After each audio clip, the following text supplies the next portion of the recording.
नमस्कार। आज हम अहमदाबाद में जो हाल ही में एयर इंडिया विमान हादसा हुआ फ्लाइट AI 171 उस पर थोड़ी गहराई से बात करेंगे। हमारे पास इस दुखद घटना पर और जो जांच चल रही है उस पर एक विस्तृत रिपोर्ट है। हमारा मकसद है ये समझना कि भाई असल में हुआ क्या था, है ना? और जांच अभी किस मोड़ पर है, आगे क्या होने वाला है। ये हादसा बहुत ही गंभीर था। मतलब पिछले 10 साल में भारत की सबसे बड़ी विमान दुर्घटना है। सिर्फ एक यात्री ही बच पाया इसमें। चलिए देखते हैं इसे विस्तार से। तो घटना है 12 जून 2025 की। एयर इंडिया का विमान Boeing 787-8 dream liner VT-ANB registration वाला, ये अहमदाबाद से लंदन गैटविक जा रहा था। इसमें कुल मिला के 242 लोग थे, 230 यात्री और 12 क्रू मेंबर्स। अब हुआ ये कि टेक ऑफ के मतलब उड़ान भरने के कुछ ही देर बाद पायलटों ने मेडे कॉल जारी की। उन्होंने बताया कि विमान की बिजली चली गई है और थ्रस्ट यानी इंजन की जो पावर होती है वो भी खत्म हो गई है। और फिर विमान पास के ही एक रिहायशी इलाके में एक डॉक्टर्स हॉस्पिटल के ऊपर गिर गया। बहुत ही भयानक मंजर था। विमान में सवार 241 लोगों की दुखद मौत हो गई और जमीन पर भी कुछ लोगों की जान गई। NDRF यानी अपनी राष्ट्रीय आपदा प्रतिक्रिया बल वो भी शामिल थीं। उन्होंने बहुत मुश्किल हालात में घटनास्थल से शवों को निकाला और पूरे एरिया को सिक्योर किया। पहचान की प्रक्रिया भी देखिए काफी मुश्किल रही है। DNA जांच से अब तक करीब 241 मृतकों की पहचान हो पाई है और 210 शव परिवारों को सौंप भी दिए गए हैं। गुजरात प्रशासन और एयर इंडिया दोनों ही पीड़ित परिवारों को काउंसलिंग और आर्थिक मदद दे रहे हैं। हाँ, और वो टाटा सन्स ने जो 500 करोड़ रुपए का ट्रस्ट बनाया है वो भी एक अहम कदम है। इससे पता चलता है कि ये कितनी बड़ी त्रासदी थी। हाँ बिल्कुल। अच्छा, जांच की बात करें तो वो काफी तेजी से शुरू हुई लगती है। ये जो कॉकपिट वॉइस रिकॉर्डर और फ्लाइट डेटा रिकॉर्डर हैं, मतलब जिन्हें ब्लैक बॉक्स कहते हैं हम आमतौर पे, वो तो अगले ही दिन 13 जून को ही मिल गए थे। ये तो काफी तेज रिकवरी हुई। जी हाँ, ये बहुत महत्वपूर्ण था कि वो जल्दी मिल गए। और इनका डेटा भी दिल्ली में डाउनलोड कर लिया गया है, अमेरिका की NTSB और FAA की मदद से, सुना है मैंने।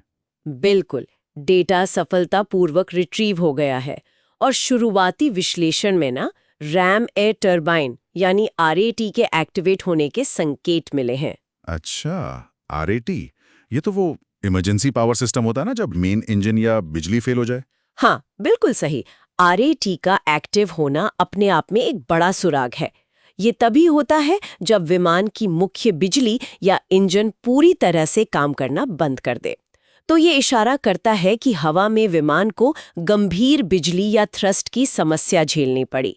लेकिन यहाँ एक बात ध्यान देने वाली है, जांचकर्ता जो है वो बहु सिद्धांत यानी मल्टी थ्योरी अप्रोच लेकर चल रहे हैं। अच्छा, मतलब किसी एक ही चीज पर फोकस नहीं है। नहीं, क्योंकि देखिए आजकल के जो विमान हादसे होते हैं वो अक्सर कई वजहों का नतीजा होते हैं।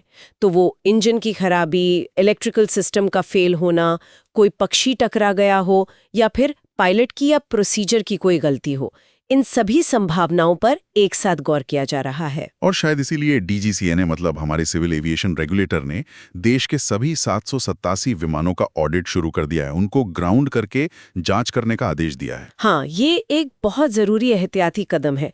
लगभग 26 से 34 विमान हैं जिनकी तत्काल जांच या तो हो चुकी है या चल रही है। इससे ये पक्का हो जाएगा कि अगर ये कोई ऐसी समस्या है जो दूसरे विमानों में भी हो सकती है तो उसे वक्त रहते पकड़ लिया जाए। पूरे बेड़े की सुरक्षा का सवाल है। और निगरानी के लिए भी तो एक हाई लेवल कमेटी बनी है ना? जी हाँ, केंद्रीय गृह सचिव उसकी अध्यक्षता कर रहे हैं। उसमें DGSCI, इंडियन एयरफोर्स, गुजरात सरकार के अधिकारी और AAIB यानी एयर एक्सीडेंट इन्वेस्टिगेशन ब्यूरो जो हादसों की जांच करती है, वो सब शामिल हैं।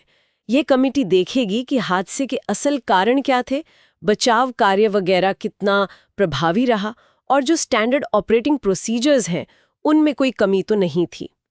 एक और दिलचस्प बात यह है कि ICAO जो अंतर्राष्ट्रीय संस्था है सिविल एविएशन की, उसने मदद की पेशकश की थी। अच्छा। हाँ, लेकिन भारत ने कहा कि नहीं, हमारे पास जांच के लिए जरूरी विशेषज्ञता है, हम खुद ही करेंगे। ये दिखाता है कि भारत अपनी जांच क्षमताओं को लेकर कितना कॉन्फिडेंट है। सही है। तो आगे क्या लग रहा है, मतलब जांच की टाइमलाइन क्या है, कब तक कुछ पता चलने की उम्मीद है? देखिए, AIB जो CVR-FDR डेटा का विश्लेषण कर रही है, उसके शुरुआती नतीजे शायद मध्य जुलाई 2025 तक आ सकते हैं। और जो उच्च स्तरीय समिति है, उसकी रिपोर्ट 3 महीने में यानी करीब मध्य सितंबर 2025 तक आने की संभावना है। और साथ ही DGCA अपनी रेगुलेटरी जांच जारी रखेगा। हो सकता है भविष्य में उड़ान प्रक्रियाओं या निगरानी में कुछ बदलाव भी हों। तो कुल मिलाकर एक बहुत ही सिस्टमैटिक तरीके से कई लेवल पर काम चल रहा है ताकि सच सामने आए और आगे ऐसी घटना ना हो। तो कुल मिलाकर कहें तो ये एक बहुत बड़ी त्रासदी है जिसकी बहुत ही गहन और मल्टी लेयर्ड जांच चल रही है। शुरुआती इशारे तो बिजली या इंजन फेलियर की तरफ हैं और सुरक्षा पक्की करने के लिए कई कदम उठाए जा रहे हैं। बिल्कुल। और ये हमें एक अहम सवाल पर भी लाता है।